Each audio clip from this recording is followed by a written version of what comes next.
Hola,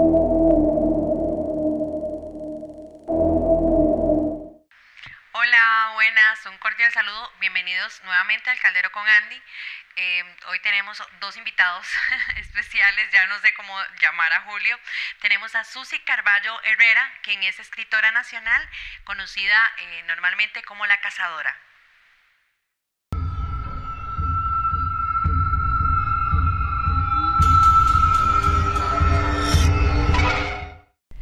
Buenas, saludos. Decidí junto a Julio que se quedara con nosotros porque Julio sigue a Susi y ya ha leído uno de los libros y me encantaría ver también quizás partes que tal vez no podamos mencionar y Julio lo vea desde otro punto de vista. Susi, muchas gracias y muchas gracias de verdad por este ratito, porque yo sé que se te complica mucho, pero en el mundo paranormal hay muchas personas que están esperando por conocerte y esperando por estos hermosos libros. Bienvenida. Muchísimas gracias a ustedes, a las personas que nos están viendo, ¿verdad? Un placer enorme de estar aquí y bueno, a ver qué podemos resolver entre todos, conquistar el mundo, entonces. El mundo paranormal. El mundo paranormal. Susi, yo antes de empezar necesito preguntarte ¿cómo nace La Cazadora? ¿Qué te invita a las puertas de lo paranormal? Mira, yo siempre lo he explicado de esta manera. La Cazadora no estaba dentro de las temáticas que yo iba a trabajar con la editorial Club de Libros, que es a la que yo pertenezco. Esto se dio estando laborando yo en la escuela Excelencia Juan Santamaría en Curridabat, que fue donde me habían dado a mí la propiedad. Un día fue como empezando noviembre, quiero hacer una dinámica diferente con los estudiantes, que era oscurecer todo el aula, hacer un ambiente así tipo montaña tétrico, como una pijamada, ¿verdad? Como un campamento, más que todo. Y contar historias del tiempo de antes, como retomarlo, el tiempo de los abuelitos, aquella época que todos nos reuníamos, porque ahora eso, o sea, muy poco se da o no se da, debido, que lo he dicho yo, por la tecnología, que nos ayuda, nos beneficia en algunas cosas, pero que ha habido como algún tipo de distanciamiento social, entonces ya los niños casi no conversan con los adultos mayores, con sus abuelitos, y estas historias pues fueron una tradición oral, era tradición oral que se podía quedar en una mesa de tragos, en una hermosa noche, que tal vez todos salíamos ahí a estar con ellos y escucharlas, que nos encantaba, a mí me fascinaba, ¿verdad? Y entonces me llamó la atención que cuando se hace esa primera vez, ningún niño se sabía, pero ni una. Ninguna leyenda. No, ni nada. ninguno. Entonces me llamó mucho la atención. Entonces yo les pregunté que si era que ellos conversaban con sus abuelitos y fueron muy honestos. Me dijeron que es que o pasan en videojuegos o pasan en WhatsApp, el Face, entonces, o en otra cosa, pero ya no se da mucho eso. Entonces les pido que conversen como tarea, conversar con los adultos mayores sobre este tipo de historias para retomarlo a la semana siguiente.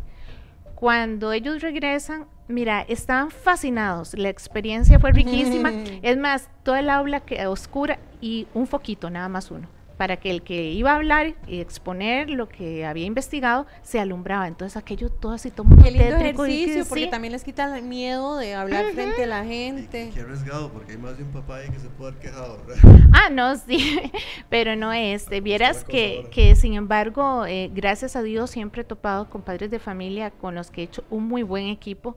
Ellos siempre han apoyado, entonces, y era un ejercicio donde les permite a ellos expresarse oralmente, y aparte que estamos retomando algo que es parte de nuestra idiosincrasia, ¿verdad? Que son esas historias.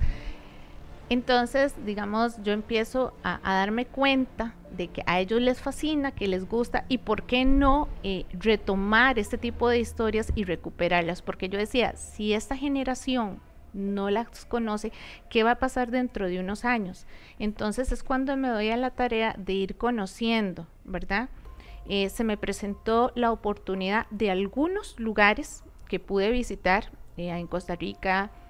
Por ejemplo, aproveché que estaba en ese momento en Curridabat, en San Carlos, San Ramón, hubo un viajecito que tuve que hacer que jamás imaginé, que fue a Guanacaste, que no lo tenía como previsto.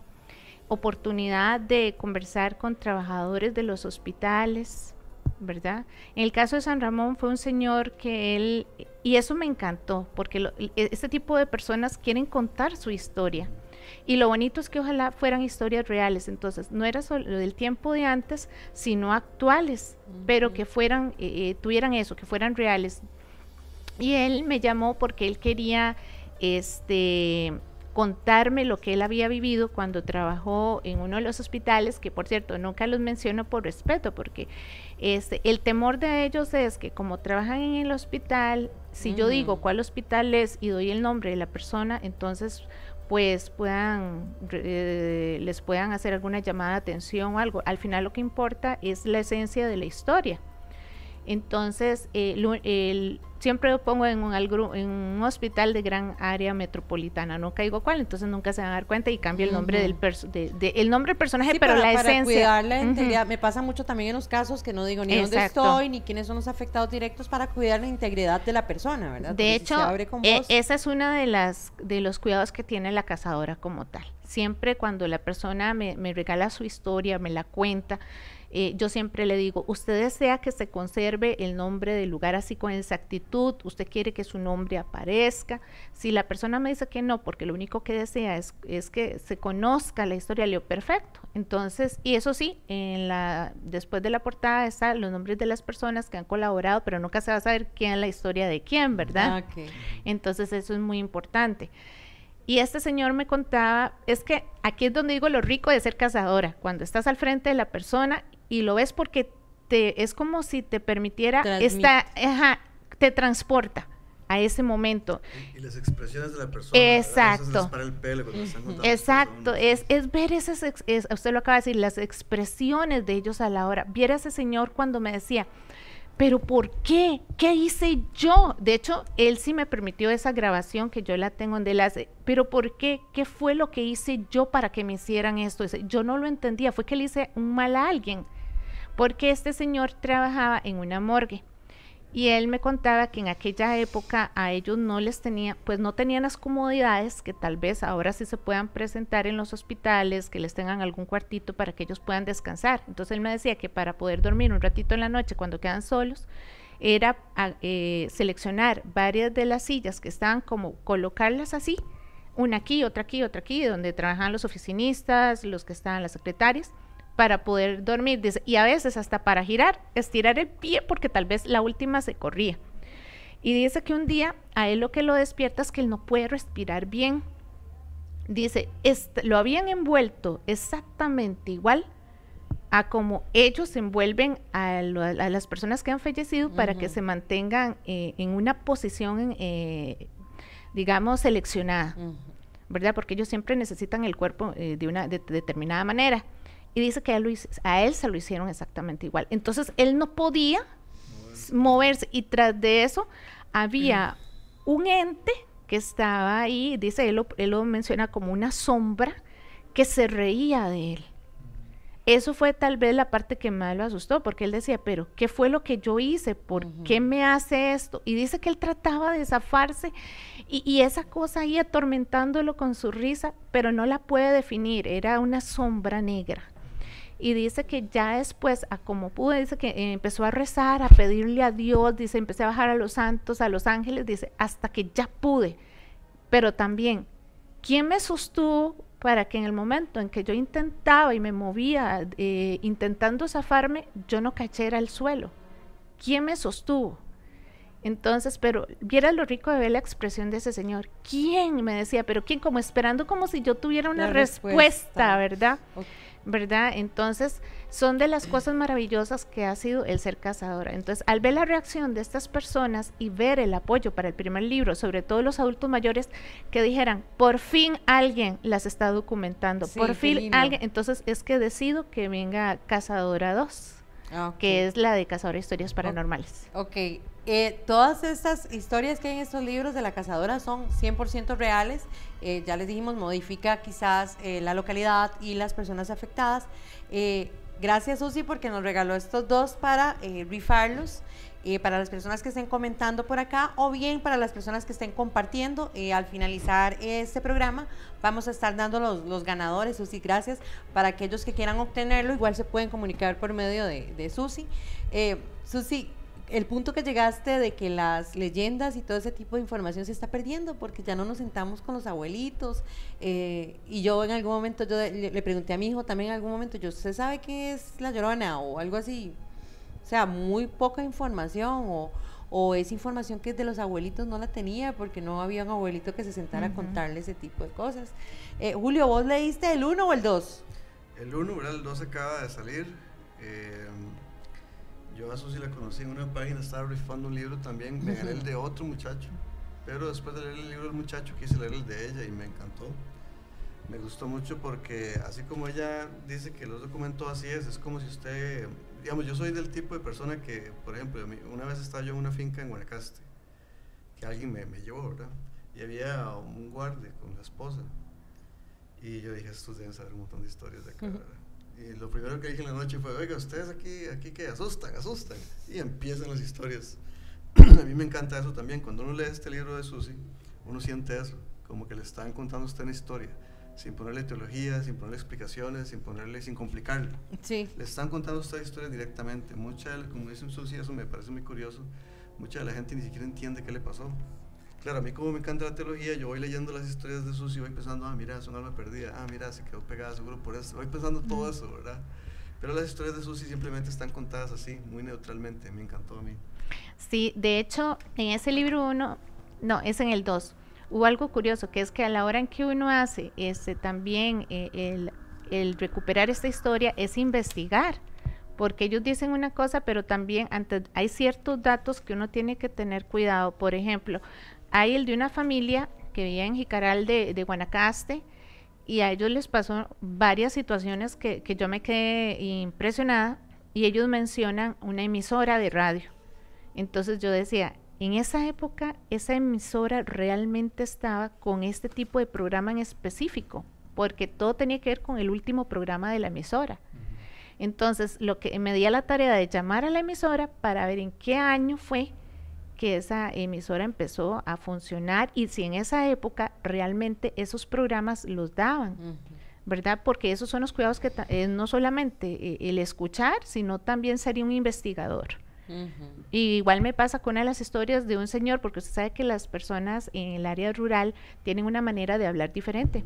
Entonces, él contaba una experiencia que él había tenido, porque él decía que de donde él vivía hasta donde él tenía que ir a comprar como el diario para la casa, era muy largo y no habían carreteras, todo era ir a caballo, no había como para que en esa época hubieran taxis ni nada de eso, ¿verdad? Entonces lo que él tardaba en ir y regresar, tanto así que él se llevaba un caballo adicional, porque él aprovechaba después de que compraba, decía que en un aparejo él colocaba las cosas, le daba una nalgada al caballo y el caballo se regresaba solo, el caballo sabía dónde regresar, cuando ya él regresaba a la casa, la esposa descargaba, porque él se quedaba con el otro caballo tomándose unos traguitos y decía que era un señor bien bueno para tomar, pero dice que un día que él regresa, algo lo viene persiguiendo a él en la noche, él no sabe decir qué es, ¿verdad? De hecho, cuando yo empecé a leer, a ver lo que él decía,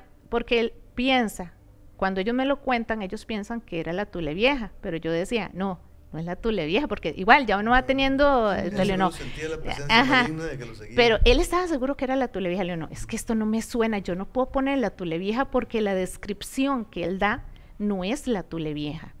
Y lo que le ocurre después, él decía que le afectó una pierna y a él le daban paros en la pierna, los que en una pierna no pueden haber paros. Entonces, por la descripción que él me da, yo me reúno con un médico y me dice que lo que son trombosis. Entonces, esos son los cuidados que hay que tener a la hora de hacer ya la transcripción. Seguro le dijeron que era como infartos y lo asoció con paros. Sí, como era en esa zona, porque él decía que cuando él regresa, él ve, porque a los lados hay como unos altos, ¿verdad? Entonces, la cosa esa, porque al principio no sabe cómo definirlo, la criatura va corriendo así como él va con el caballo, ¿verdad? Al mismo ritmo. Cuando llegan a una planicie, ya no lo persigue más en la planicie. Entonces él da por un hecho que lo dejó atrás. Pero es que cuando ya se van acercando a una parte donde hay unos higuerones, que algo que siempre yo aprendí también desde niña, es que dice que los higuerones son buenos para atraer lo negativo. Son buenos para atraer lo negativo. Entonces él ve como algo parecido a un animal echado, él lo comparaba con un ternero, pero decía que era como un ternero echado, como con las patas hacia adentro, pero no tenía cabeza. Entonces, porque no se le veía. Entonces, él al principio piensa que es un ternero, pero lo que le extraña es que el caballo, cuando ya se van a acercar, porque se le puso en medio del camino, el caballo hace hacia atrás. Y los perros, que eran muy bravos, que andaban con él, dice, por lo general, son perros que hubieran atacado lo que estaba ahí. Y dice que también, que hacia abajo, que hay que aprender a reconocer cuando un animal, digamos, en el caso de un perro, cuando al reconocer lo que ellos hacen cuando bajan la cola, cuando levantan las orejas, ¿verdad? Ir interpretando las señales. Y que el animal lo que demostraba era como temor. Entonces, él trata de que el caballo siga y nada, entonces dice, no, me voy a encargar yo. Y dice que él se baja porque era un hombre muy valiente, agarra la cruceta, que era muy famosa en aquella época, pero que cuando él la levanta para darle un crucetazo a eso que estaba ahí, dice que no pudo, algo lo detuvo, le dijo, ni se le ocurra hacerlo. Y dice que empezó un temor que lo embargó, que él se devuelve, se monta y trata con las espuelas a que el caballo se orille y vaya pasando. Cuando ya él lo va pasando en la mitad, eso se levanta y le da un manotazo en la pierna. Entonces el caballo sale disparado, dice que apenas le dio tiempo de agarrarse, ¿verdad? Sale a todo galope. Y a partir de ese momento, esa pierna ha tenido él las trombosis, que es lo que a mí me dice el médico, que fue lo que a él le pasó, aunque él lo decía que era como paros, ¿verdad? Entonces, y actualmente él sigue teniendo problemas con esa pierna. Ok, qué interesante. Ay, sí. Sí, también, yo también estaba en eso. Entonces aquí tenemos historias de nuestros abuelos, historias reales de cementerios, de hospitales, de, ¿qué dijimos ahorita hace un rato? Almas perdidas. De posesiones. Ok, Marcial y la Cegua, La Casa Embrujada, El Hombre Misterio, y todas estas personas te han contado las historias. Sí. ¿Te ha dado mucho miedo alguna? Así que te vayas claro, o sea, en su momento. De hecho, la de La Casa Embrujada, es curioso porque esta familia, el señor trabaja en el hospital. Ellos tuvieron que dejar esa casa, definitivamente tuvieron que pasarse. La hija también tuve oportunidad de conversar con la hija del señor, y ella cuenta también lo que ella vivió en eso, y que llegaron a la conclusión, de acuerdo a lo que les había dicho un sacerdote, que todo empezó a darse después de que ella, de que las mujeres desarrollamos, aparte de que ellos, aparte de que ella era, ellos eran muy católicos, eran personas que, una muchacha muy tranquila, una muchacha muy estudiosa, y todo empieza por ella, ¿verdad? Ellos tenían 2 hijos varones también. Tienen varones. Okay, si seguimos indagando, yo creo que podríamos llegar, creo que conozco el caso. Me llegó desde la primera vez. Sí, que y ella, porque el señor empezó viendo primeramente a un hombre que pasaba, cuando él salía a ir a tomar agua en las noches o algo, o a ir al baño, y la sombra de un hombre que pasaba, dice que él, de sombreros, que al principio no le daba como mucha importancia, hasta que un día él le presta atención y ve donde traspasa la pared. Luego en el baño, hombre de sombrero, dijiste. Sí, luego había hay algo que se da mucho en el baño propiamente, que el baño se trancaba solo y la luz encendida, y como que alguien se estaba bañando y trancado. Después, cuando se estrancaba, dice que un olor fétido como azufre, solo, no había nada. ¿Sabes que esa entidad del sombrero sucede mucho? Después, se asocia mucho en muchos de mis casos por brujería. Y después otro día dice que estaba toda la familia de él esperando, y llega él y dice que están esperando, y lo mismo otra vez con el baño, dice, es que hay alguien en el baño, dice, y se quedan viendo así, dice, pero si estamos todos, ¿verdad? Todos están afuera, entonces ¿quién está en el baño? Entonces él se sale, con una ramita, y trata de abrir la ventana y asomarse, y no hay nadie. Ya como puede, entra abre y dice que otra vez aquel olor. La hija la despertaba un brillo que había en la noche, sé que en ese momento no había lámpara ni nada, y dice que ella, tal vez durmiendo hacia la pared, cuando ella se vuelve para ver qué es el brillo, era el televisor con una línea, empezaba como con una línea de donde salía mucho brillo, después esa línea empezaba como ondas, como los aparatos que usan en los hospitales para ver lo de los latidos del corazón, ¿verdad? El ritmo. Y entonces dice que ella se asustaba tanto que ella lo que hacía era taparse y esperar y empezar a rezar y a rezar y a rezar. Cuando tal vez ya eran las 5, yo escuchaba que alguien de su casa se había levantado, entonces ella iba a avisar, entonces el papá venía, revisaban y a veces ni siquiera estaba conectado al tele.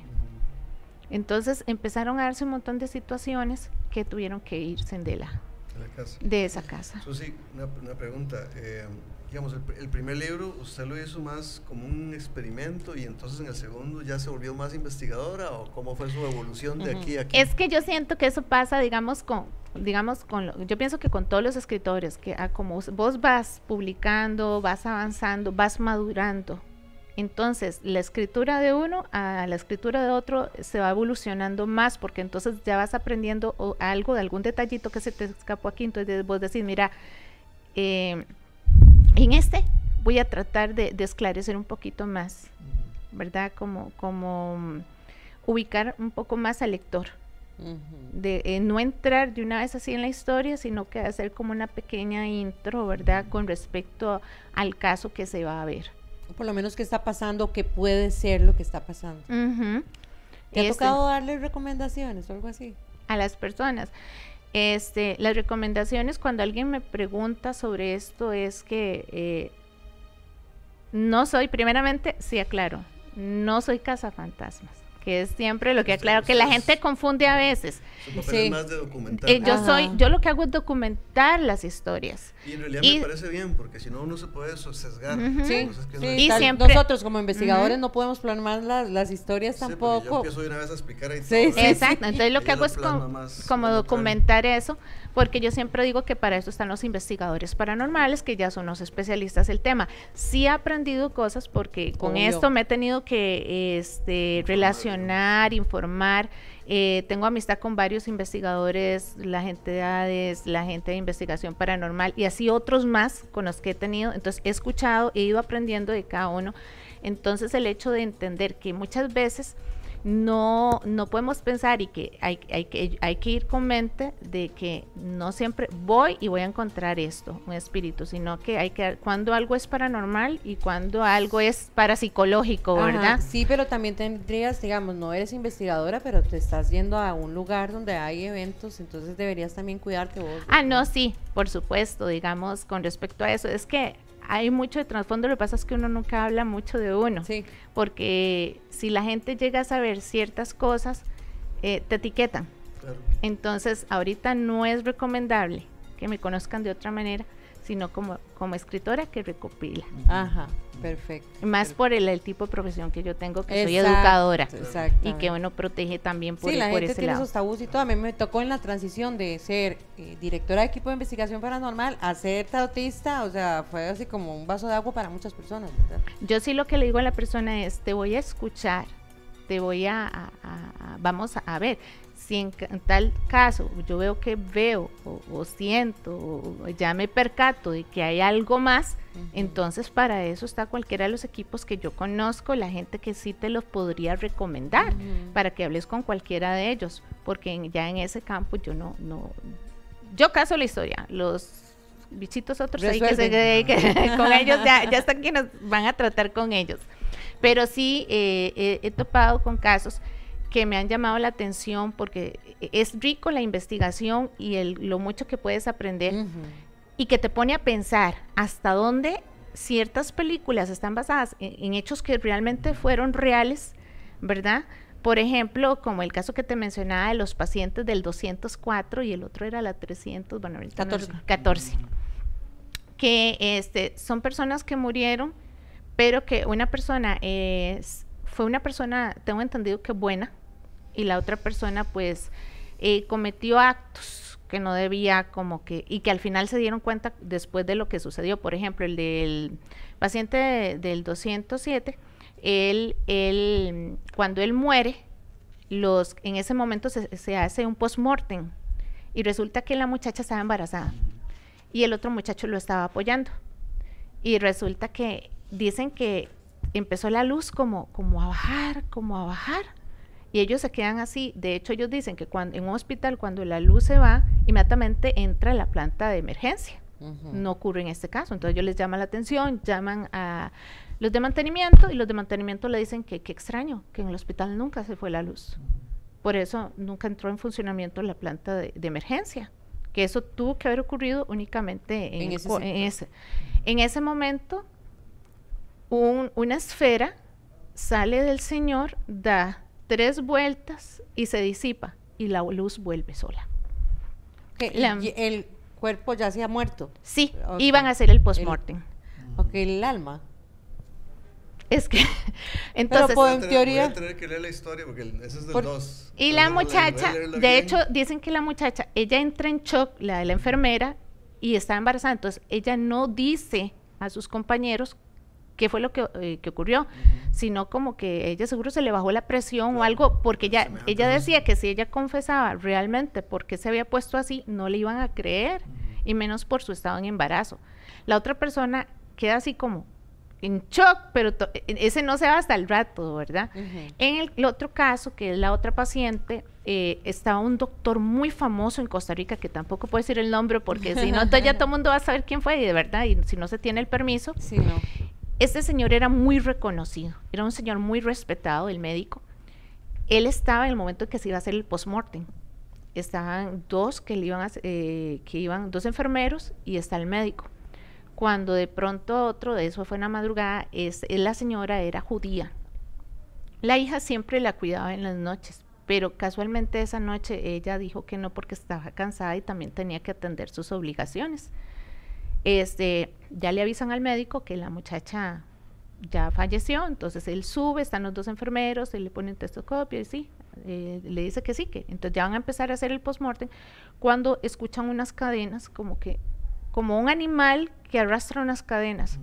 Entonces el médico se vuelve y dice que si fue que algún perro entró o algo así, entonces ellos dicen no, revisen porque y de verdad se escuchaba.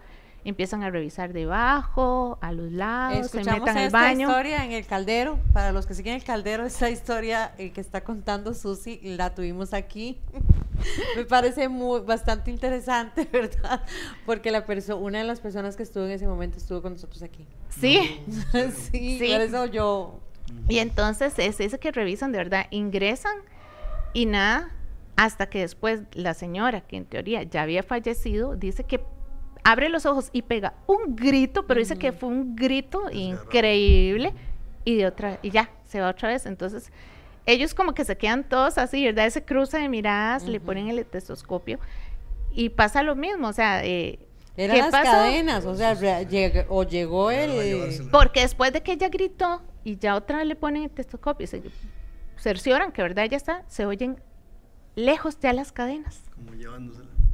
Y que curiosamente antes del grito se oyeron ahí, después del grito se oyen a lo lejos, entonces por eso es que se llama ¿quién se llevó a la paciente del 300?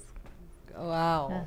La señora no indagaste si tenía fama de algo. Sí, aparente, y la hija, cuando ellos investigan, aparentemente el doctor, dice, casi digo el nombre del doctor, él lo que le cuenta a los enfermeros que estuvieron a cargo en ese momento es que, según lo que dice la hija, ¿verdad?, es que la señora no era una buena persona.